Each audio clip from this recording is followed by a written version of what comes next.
মিরাজের পবিত্র সফর। এটি ছিল নবুয়তের ১১তম বছর, রজব মাসের ২৭তম রাত। এটি কোনো সাধারণ রাত ছিল না, এটি ছিল অত্যন্ত বরকতময় এক রাত। আকাশ ছিল সম্পূর্ণ পরিষ্কার এবং চারদিকে এক অদ্ভুত প্রশান্তি বিরাজ করছিল। রাতের নীরবতায় তারাগুলো যেন আরও উজ্জ্বল হয়ে জ্বলছিল। মনে হচ্ছিল যেন প্রকৃতিই কোনো মহান ঘটনার অপেক্ষায় রয়েছে। মধ্যরাত ঘনিয়ে আসতেই হঠাৎ আল্লাহর হুকুমে আসমানের দরজাগুলো খুলে দেওয়া হল। চারদিকে আলো ছড়িয়ে পড়ল এবং পরিবেশে রহমত নাজিল হতে লাগল। ঠিক সেই মুহূর্তে আল্লাহর ফেরেশতা হযরত জিবরাইল আলাইহিস সালাম আসমান থেকে পৃথিবীতে অবতরণ করলেন। তার সঙ্গে ছিল জান্নাতি বাহন বুরাক। তিনি এসে পৌঁছালেন হযরত উম্মে হানি রাদিয়াল্লাহু আনহার ঘরে, যেখানে রাসূলুল্লাহ সাল্লাল্লাহু আলাইহি ওয়াসাল্লাম বিশ্রাম নিচ্ছিলেন। চারদিকে ছিল প্রশান্তি এবং রহমতে ভরা এক নীরব পরিবেশ। কিন্তু সেই রাতের আসল রহস্য ছিল এই: সমস্ত জগতের পালনকর্তা আল্লাহ তার প্রিয় নবী সাল্লাল্লাহু আলাইহি ওয়াসাল্লামকে এমন এক মহান সফরের জন্য নির্বাচন করেছিলেন, যা কিয়ামত পর্যন্ত পুরো উম্মতের জন্য এক নিদর্শন হয়ে থাকবে। হযরত জিবরাইল আলাইহিস সালাম এরপর অত্যন্ত সম্মান ও শ্রদ্ধার সাথে অন্যান্য পবিত্র ফেরেশতাদের নিয়ে ঘরে প্রবেশ করলেন। তারা রাসূলুল্লাহ সাল্লাল্লাহু আলাইহি ওয়াসাল্লামকে জাগালেন এবং অত্যন্ত মর্যাদার সাথে তাকে মসজিদুল হারামের দিকে নিয়ে গেলেন। সেখানে নবী সাল্লাল্লাহু আলাইহি ওয়াসাল্লামকে হাতিমে শোয়ানো হল। তারপর আল্লাহর হুকুমে তার মুবারক বুক খোলা হল। তার পবিত্র হৃদয় বের করে জমজমের পানি দিয়ে পরিশুদ্ধ করা হল। এরপর একটি সোনের পাত্র আনা হল, যা ঈমান ও হিকমতে পরিপূর্ণ ছিল। সেই নুরানি আমানত নবী সাল্লাল্লাহু আলাইহি ওয়াসাল্লামের পবিত্র হৃদয়ের মধ্যে স্থাপন করা হল। এরপর তার বুক আবার আগের অবস্থায় ফিরিয়ে দেওয়া হল। এরপর তার দুই কাঁধের মাঝখানে খাতামুন নবুয়াত, নবুয়তের মোহর স্থাপন করা হল, যা এই সত্যের বহিঃপ্রকাশ যে রাসূলুল্লাহ সাল্লাল্লাহু আলাইহি ওয়াসাল্লাম হলেন আল্লাহর সর্বশেষ রাসূল। বুরাকের আগমন। এরপর বুরাককে সামনে আনা হল। বুরাক ছিল অত্যন্ত সুন্দর ও নুরানি এক বাহন, যেন জান্নাত থেকে আগত এক পবিত্র যান। এর আকার ছিল মাঝামাঝি, খচ্চরের চেয়ে কিছুটা ছোট এবং গাধার চেয়ে কিছুটা বড়, কিন্তু তার পুরো শরীর ছিল উজ্জ্বল সাদা আলোয় ভরা। বুরাকের গতি ছিল বিদ্যুতের থেকেও দ্রুত। তার দৃষ্টি যতদূর পর্যন্ত যেত, তার পরবর্তী পদক্ষেপ ঠিক সেখানেই পড়ত। তার শরীর থেকে যেন আলো বিচ্ছুরিত হচ্ছিল এবং তার চোখে ছিল এক বিশেষ দীপ্তি। যখন রাসূলুল্লাহ সাল্লাল্লাহু আলাইহি ওয়াসাল্লাম বুরাকের পিঠে আরোহণ করতে গেলেন, তখন বুরাক সামান্য দ্বিধা করল এবং কিছুটা সংকোচ প্রকাশ করল। এটা দেখে হযরত জিবরাইল আলাইহিস সালাম দৃঢ় কণ্ঠে বললেন, হে বুরাক, এটি কি ধরনের বেয়াদবি? জেনে রাখো, আজ পর্যন্ত আল্লাহর কোনো বান্দা, যিনি রাসূলুল্লাহ সাল্লাল্লাহু আলাইহি ওয়াসাল্লামের চেয়ে বেশি প্রিয়, তিনি কখনো তোমার পিঠে আরোহণ করেননি। এই কথা শুনে বুরাক লজ্জায় অভিভূত হয়ে গেল। লজ্জা ও সম্মানের কারণে তার শরীর ঘামে ভিজে গেল এবং সে সাথে সাথে নিচু করে দিল, যেন ক্ষমা চাইছে। তারপর পূর্ণ শ্রদ্ধার সাথে বুরাক রাসূলুল্লাহ সাল্লাল্লাহু আলাইহি ওয়াসাল্লামকে বহন করে সেই পবিত্র সফরের উদ্দেশ্যে যাত্রা শুরু করলেন। সফরের পথে। এই মহিমান্বিত সফরে হযরত জিবরাইল আলাইহিস সালাম এবং হযরত মিকাইল আলাইহিস সালাম রাসূলুল্লাহ সাল্লাল্লাহু আলাইহি ওয়াসাল্লামের সঙ্গী ছিলেন। ফেরেশতাদের তত্ত্বাবধানে এই বরকতময় সফর শুরু হয়। রাসূলুল্লাহ সাল্লাল্লাহু আলাইহি ওয়াসাল্লাম বর্ণনা করেছেন যে সফরের পথে তিনি এমন এক ভূমির মধ্যে দিয়ে যাচ্ছিলেন, যেখানে প্রচুর খেজুর গাছ ছিল। সেখানে হযরত জিবরাইল আলাইহিস সালাম বললেন, হে আল্লাহর রাসূল, এখানে নামুন এবং নফল নামাজ আদায় করুন। রাসূলুল্লাহ সাল্লাল্লাহু আলাইহি ওয়াসাল্লাম নেমে নামাজ আদায় করলেন। নামাজ শেষে জিবরাইল আলাইহিস সালাম বললেন, হে আল্লাহর রাসূল, আপনি কি জানেন কোথায় নামাজ পড়েছেন? রাসূলুল্লাহ সাল্লাল্লাহু আলাইহি ওয়াসাল্লাম বললেন, হে জিবরাইল, আমি জানি না। তখন জিবরাইল আলাইহিস সালাম বললেন, আপনি ইয়াসরিবের ভূমিতে নামাজ পড়েছেন। এই স্থানই পরে মদিনাতুত তাইয়্যিবা নামে পরিচিত হবে এবং এখানেই আপনি হিজরত করবেন। এরপর সফর আবার শুরু হল। কিছু দূর যাওয়ার পর আরেকটি পবিত্র স্থানে পৌঁছানো হল। আবার জিবরাইল আলাইহিস সালাম রাসূলুল্লাহ সাল্লাল্লাহু আলাইহি ওয়াসাল্লামকে নামাজ পড়তে বললেন। নামাজের পর তিনি বললেন, এটি ওয়াদি সিনা, এটি সেই পবিত্র স্থান যেখানে মুসা আলাইহিসসালামের কাছে আল্লাহ তাআলা সেই মুবারক গাছের কাছে কথা বলেছিলেন। এরপর আরেক স্থানে নামাজ পড়ার পর তিনি বললেন, এটি মাদিয়ান, এটি হযরত শুআয়ব আলাইহিসসালামের বসবাসের স্থান ছিল। আরেক স্থানে নামাজের পর তিনি বললেন, এটি বাইতুল্লাহম, এখানেই হযরত ঈসা আলাইহিসসালামের জন্ম হয়েছিল। এভাবেই এই পবিত্র সফর বিভিন্ন নবীদের স্মৃতি বিজড়িত ভূমির মধ্যে দিয়ে চলতে থাকে। প্রতিটি পদক্ষেপে আল্লাহ তাআলার নিদর্শন একের পর এক প্রকাশ পেতে থাকে। পথে দেখা দৃশ্য। রাসূলুল্লাহ সাল্লাল্লাহু আলাইহি ওয়াসাল্লাম বুরাকে আরোহণ করে সফর করছিলেন। যাত্রাপথে তিনি রাস্তার পাশে একজন বৃদ্ধা মহিলাকে দেখতে পেলেন। রাসূলুল্লাহ সাল্লাল্লাহু আলাইহি ওয়াসাল্লামকে জিজ্ঞেস করলেন, হে জিব্রাইল, এই মহিলা কে? জিব্রাইল আলাইহিসসালাম উত্তর দিলেন, হে আমার প্রভু, আপনি সামনে এগিয়ে চলুন। রাসূলুল্লাহ সাল্লাল্লাহু আলাইহি ওয়াসাল্লাম সামনে এগিয়ে গেলেন। অল্প কিছুক্ষণ পর কেউ ডাক দিল, হে মুহাম্মদ, এই দিকে আসুন। কিন্তু হযরত জিবরাইল আলাইহিসসালাম আবার বললেন, হে আমার প্রভু, আপনি সামনে এগিয়ে চলুন। তাই রাসূলুল্লাহ সাল্লাল্লাহু আলাইহি ওয়াসাল্লাম সামনে এগিয়ে যেতে থাকলেন। আরও কিছু দূর যাওয়ার পর তিনি একদল মানুষের সঙ্গে সাক্ষাৎ করলেন। তারা অত্যন্ত সম্মানের সাথে সালাম দিল এবং বলল, আসসালামু আলাইকা ইয়া আউয়াল, আসসালামু আলাইকা ইয়া আখির, আসসালামু আলাইকা ইয়া হাসির। অর্থাৎ, হে প্রথম, আপনার উপর শান্তি বর্ষিত হোক। হে শেষ, আপনার উপর শান্তি বর্ষিত হোক। হে সমবেতকারী, আপনার উপর শান্তি বর্ষিত হোক। এটি শুনে হযরত জিবরাইল আলাইহিসসালাম বললেন, হে আমার প্রভু, তাদের সালামের উত্তর দিন। তখন রাসূলুল্লাহ সাল্লাল্লাহু আলাইহি ওয়াসাল্লাম তাদের সালামের জবাব দিলেন। এরপর হযরত জিবরাইল আলাইহিসসালাম ব্যাখ্যা করে বললেন, রাস্তার পাশে যে বৃদ্ধা মহিলাকে আপনি দেখেছিলেন, আসলে সে ছিল এই দুনিয়ার প্রতীক। তার জীবনে যতটুকু সময় বাকি ছিল, ঠিক ততটুকুই দুনিয়ার অবশিষ্ট সময়। আর যে বৃদ্ধ লোক আপনাকে ডাকছিল, সে ছিল শয়তান। তার উদ্দেশ্য ছিল আপনাকে তার দিকে আকৃষ্ট করা। আর যারা আপনাকে সালাম দিয়েছিল, তারা ছিলেন নবীগণ, হযরত ইব্রাহিম আলাইহিসসালাম, হযরত মুসা আলাইহিসসালাম এবং হযরত ঈসা আলাইহিসসালাম। তারা এই পবিত্র সফরে আপনাকে স্বাগত জানিয়েছেন এবং আপনার মর্যাদার সাক্ষ্য দিয়েছেন। গুনাহগারদের শাস্তি। মিরাজের সফরের সময় রাসূলুল্লাহ সাল্লাল্লাহু আলাইহি ওয়াসাল্লাম এক আশ্চর্য দৃশ্য দেখলেন। তিনি দেখলেন একদল মানুষের নখ তামার তৈরি। তারা সেই নখ দিয়ে নিজেদের মুখ ও বুক ছেড়ে ফেলছে। তারা ভীষণ যন্ত্রণায় কষ্ট পাচ্ছে। এটি দেখে রাসূলুল্লাহ সাল্লাল্লাহু আলাইহি ওয়াসাল্লাম জিজ্ঞেস করলেন, হে জিবরাইল, এরা কারা? হযরত জিবরাইল আলাইহিসসালাম বললেন, হে আল্লাহর রাসূল, এরা সেই সব মানুষ যারা মানুষের মাংস খেত, অর্থাৎ যারা গীবত করত, মানুষের বদনাম করত এবং মানুষের সম্মান নষ্ট করত। এরপর তিনি আরেক দল মানুষের পাশ দিয়ে গেলেন। তাদের ওপর বড় বড় পাথর দিয়ে চাপা দেওয়া হচ্ছিল। তারা পুরোপুরি পিষে গেলে আবার আগের অবস্থায় ফিরে আসত এবং পুনরায় একই শাস্তি শুরু হতো। রাসূলুল্লাহ সাল্লাল্লাহু আলাইহি ওয়াসাল্লাম জিজ্ঞেস করলেন, হে জিবরাইল, এরা কারা? জিবরাইল আলাইহিসসালাম বললেন, হে আমার প্রভু, এরা সেই সব মানুষ যারা ফরজ নামাজের ব্যাপারে অলসতা করত এবং অবহেলা করত। এরপর তিনি আরেক দল মানুষের কাছে গেলেন। তাদের সামনে ও পিছনে ছেঁড়া কাপড় দিয়ে তাদের গোপন অঙ্গ ঢেকে রাখা ছিল। তারা উট ও গরুর মতো কাঁটাযুক্ত গাছ ও জাহান্নামের পাথর খাচ্ছিল। রাসূলুল্লাহ সাল্লাল্লাহু আলাইহি ওয়াসাল্লাম জিজ্ঞেস করলেন, হে জিবরাইল, এরা কারা? জিবরাইল আলাইহিসসালাম বললেন, হে আল্লাহর রাসূল, এরা সেই সব মানুষ যারা ফরজ যাকাত আদায় করত না। এরপর রাসূলুল্লাহ সাল্লাল্লাহু আলাইহি ওয়াসাল্লাম আরেক দল মানুষের কাছে পৌঁছালেন। তাদের সামনে দুটি হাঁড়ি রাখা ছিল।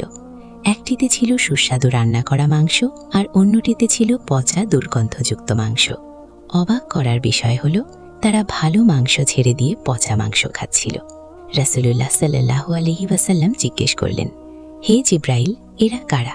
জিবরাইল আলাইহিসসালাম বললেন, হে আমার প্রভু, এরা আপনার উম্মতের সেই পুরুষ যারা হালাল ও পবিত্র স্ত্রী থাকা সত্ত্বেও খারাপ ও অবৈধ নারীদের কাছে যেত, এবং এরা সেই নারীরাও যারা তাদের হালাল স্বামীকে ছেড়ে অন্য পুরুষের সাথে রাত কাটাত। মসজিদুল আকসায় নামাজের ইমামতি।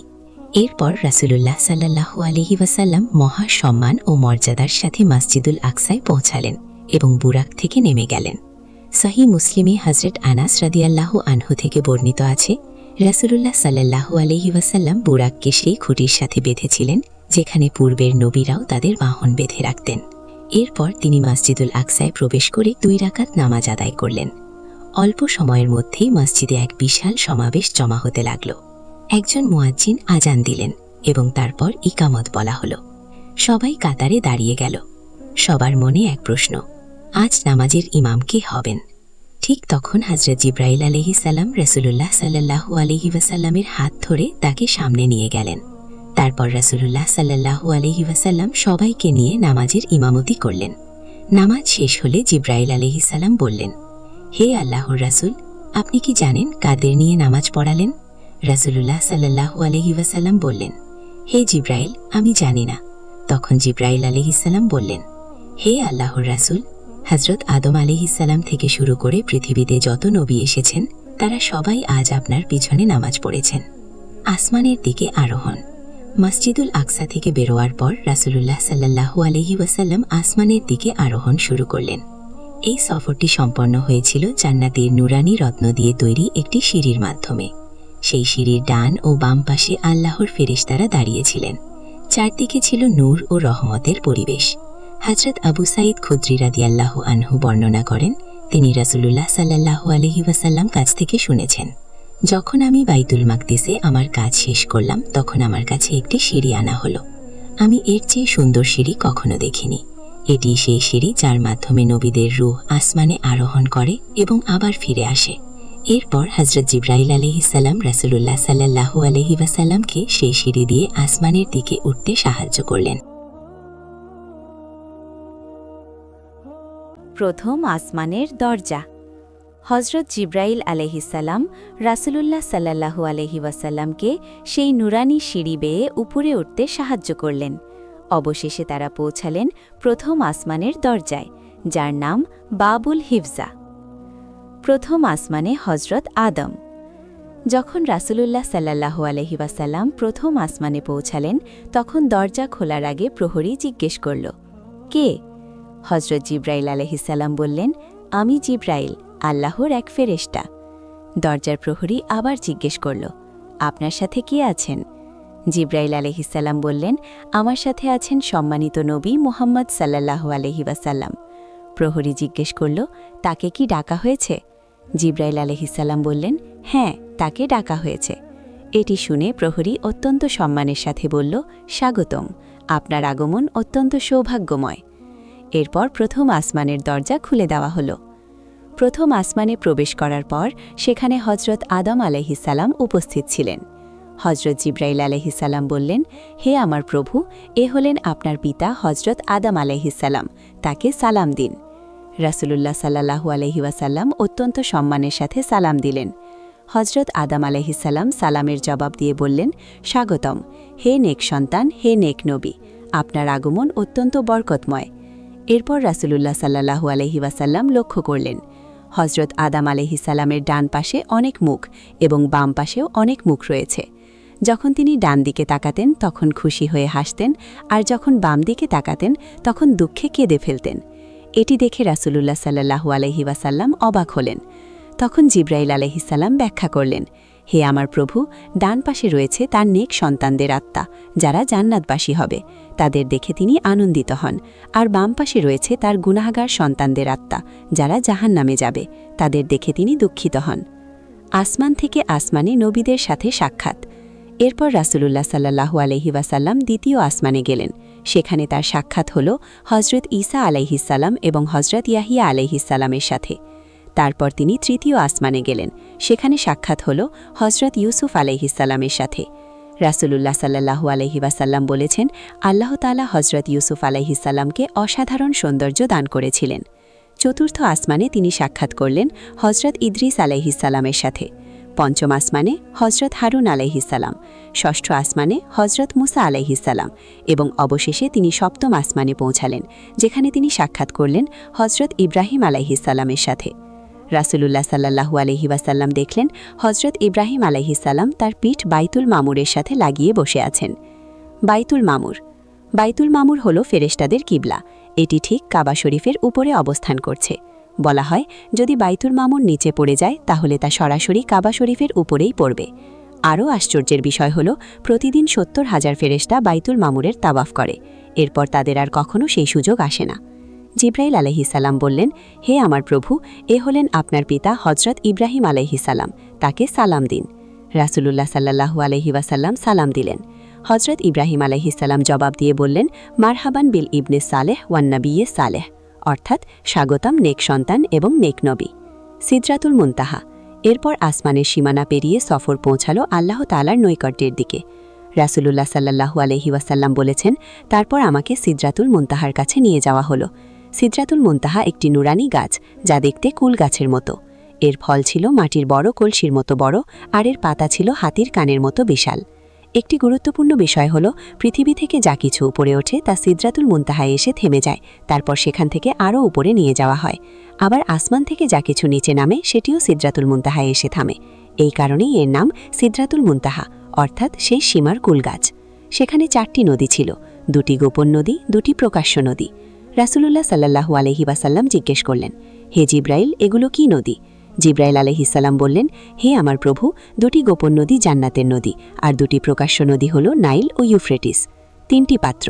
এরপর রাসূলুল্লাহ সাল্লাল্লাহু আলাইহি ওয়াসাল্লামের সামনে 3টি পাত্র আনা হলো, 1 মদ, দুধ, মধু। রাসূলুল্লাহ সাল্লাল্লাহু আলাইহি ওয়াসাল্লাম দুধের পাত্রটি বেছে নিলেন। এটি দেখে জিব্রাইল আলাইহিসসালাম বললেন, হে আমার প্রভু, এটি ফিতরত, মানুষের স্বাভাবিক ও সঠিক পথ। আপনি এর উপর থাকবেন এবং আপনার উম্মতও এর উপর থাকবে।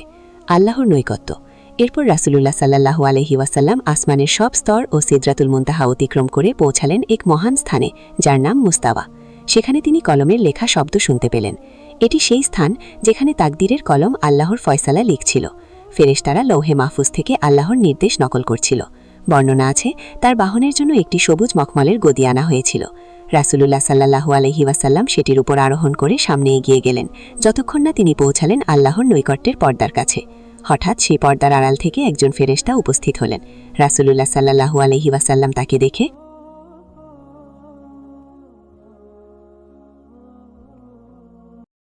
আমিন। রাসূলুল্লাহ সাল্লাল্লাহু আলাইহি ওয়াসাল্লাম জিজ্ঞেস করলেন, হে জিব্রাইল, এই ফেরেশতা কে? হযরত জিব্রাইল আলাইহিস সালাম বললেন, সেই মহান সত্তার কসম, যিনি আপনাকে সত্যের সাথে প্রেরণ করেছেন। সমগ্র সৃষ্টির মধ্যে আমি আল্লাহর সবচেয়ে নিকটবর্তী ফেরেশতা। তবুও আজ পর্যন্ত আমার নিজের সৃষ্টি জগতের মধ্যেও আমি এই ফেরেশতাকে কখনো দেখিনি। এরপর রাসূলুল্লাহ সাল্লাল্লাহু আলাইহি ওয়াসাল্লাম সেই বরকতময় সফর অব্যাহত রাখলেন। তিনি একের পর এক মাকাম থেকে মাকাম, পর্দা থেকে পর্দা অতিক্রম করতে থাকলেন। এভাবে তিনি ৭০,০০০টি পর্দা অতিক্রম করলেন। বর্ণিত আছে, প্রতিটি পর্দার দৈর্ঘ্য ছিল ৫০০ বছরের পথের সমান এবং 2টি পর্দার মাঝখানের দূরত্বও ছিল ৫০০ বছরের পথের সমান। আল্লাহর নৈকট্য। এরপর রাসূলুল্লাহ সাল্লাল্লাহু আলাইহি ওয়াসাল্লামকে ডাকা হলো, আমার কাছে আরও নিকটবর্তী হও, আরও নিকটবর্তী হও। এই আহ্বান বারবার করা হচ্ছিল। প্রতিবারই রাসূলুল্লাহ সাল্লাল্লাহু আলাইহি ওয়াসাল্লাম আরও উঁচু মর্যাদায় উন্নীত হতে থাকলেন। অবশেষে তিনি পৌঁছালেন মাকামে দানা, তারপর ফাদলা এবং শেষ পর্যন্ত সেই মহান মর্যাদায় পৌঁছালেন যাকে কোরআনে বলা হয়েছে কাবা কাউসাইনি আও আদনা, অর্থাৎ 2 ধনুকের দূরত্ব অথবা তার থেকেও নিকটবর্তী। এরপর রাসূলুল্লাহ সাল্লাল্লাহু আলাইহি ওয়াসাল্লাম তার রবের আরও নিকটবর্তী হলেন। তবে এই নৈকট্য স্থানগত বা শারীরিক নয়, বরং মর্যাদা ও সম্মানের নৈকট্য, কারণ আল্লাহ তাআলা সমস্ত স্থান ও সীমার ঊর্ধ্বে। নামাজের উপহার। এই মহান মর্যাদার স্থানে আল্লাহ তাআলা তার প্রিয় নবী সাল্লাল্লাহু আলাইহি ওয়াসাল্লামকে একটি মহান উপহার দিলেন। তিনি উম্মতের জন্য দিন ও রাতে 50 ওয়াক্ত নামাজ ফরজ করলেন। হযরত মূসা আলাইহিস সালামের পরামর্শ। ফিরে আসার সময় রাসূলুল্লাহ সাল্লাল্লাহু আলাইহি ওয়াসাল্লাম যখন হযরত মূসা আলাইহিস সালামের কাছে পৌঁছালেন, তখন তিনি জিজ্ঞেস করলেন, আপনার উম্মতের উপর আল্লাহ কি ফরজ করেছেন? রাসূলুল্লাহ সাল্লাল্লাহু আলাইহি ওয়াসাল্লাম বললেন, 50 ওয়াক্ত নামাজ। এটি শুনে হযরত মূসা আলাইহিস সালাম বললেন, হে আল্লাহর রাসূল, আপনার রবের কাছে ফিরে যান এবং উম্মতের জন্য কিছুটা কমানোর আবেদন করুন। আপনার উম্মতের জন্য এটি পালন করা কঠিন হবে। আমি বনী ইসরাইলকে পরীক্ষা করেছি এবং জানি তারা কতটা দুর্বল ছিল। রাসূলুল্লাহ সাল্লাল্লাহু আলাইহি ওয়াসাল্লাম আবার আল্লাহর দরবারে ফিরে গিয়ে বললেন, হে আমার রব, আমার উম্মতের জন্য সহজ করে দিন। তখন আল্লাহ তাআলা 5 ওয়াক্ত কমিয়ে দিলেন। রাসূলুল্লাহ সাল্লাল্লাহু আলাইহি ওয়াসাল্লাম আবার মূসা আলাইহিস সালামের কাছে ফিরে এলে বললেন, এটাও কঠিন হবে, আবার ফিরে যান এবং কমানোর অনুরোধ করুন। এভাবে বারবার রাসূলুল্লাহ সাল্লাল্লাহু আলাইহি ওয়াসাল্লাম ফিরে যাচ্ছিলেন। প্রতিবারই 5 ওয়াক্ত করে কমানো হচ্ছিল। অবশেষে আল্লাহ তাআলা ঘোষণা করলেন, হে মুহাম্মদ সাল্লাল্লাহু আলাইহি ওয়াসাল্লাম, এখন দিন ও রাতে 5 ওয়াক্ত নামাজ থাকবে, কিন্তু প্রতিটি নামাজের সওয়াব হবে 10 গুণ। অতএব এই 5 ওয়াক্ত নামাজই 50 ওয়াক্তের সমান। এরপর আল্লাহ তাআলা আরও ঘোষণা করলেন, যে কেউ ভালো কাজ করার নিয়ত করে কিন্তু করতে না পারে, তবুও তার জন্য একটি সওয়াব লেখা হবে। আর যদি সে সেই ভালো কাজটি করে, তার জন্য 10টি সওয়াব লেখা হবে। আর যদি কেউ গুনাহ করার ইচ্ছা করে কিন্তু তা থেকে বিরত থাকে, তার নামে কোনো গুনাহ লেখা হবে না। আর যদি সে গুনাহ করে, তবে মাত্র একটি গুনাহই লেখা হবে। রাসূলুল্লাহ সাল্লাল্লাহু আলাইহি ওয়াসাল্লাম আবার মূসা আলাইহিস সালামের কাছে ফিরে এসে সব ঘটনা বললেন। মূসা আলাইহিস সালাম আবার বললেন, আরও কমানোর জন্য ফিরে যান। কিন্তু রাসূলুল্লাহ সাল্লাল্লাহু আলাইহি ওয়াসাল্লাম বললেন, আমি এতবার আমার রবের কাছে ফিরে গিয়েছি যে এখন আর ফিরে যেতে লজ্জা হচ্ছে।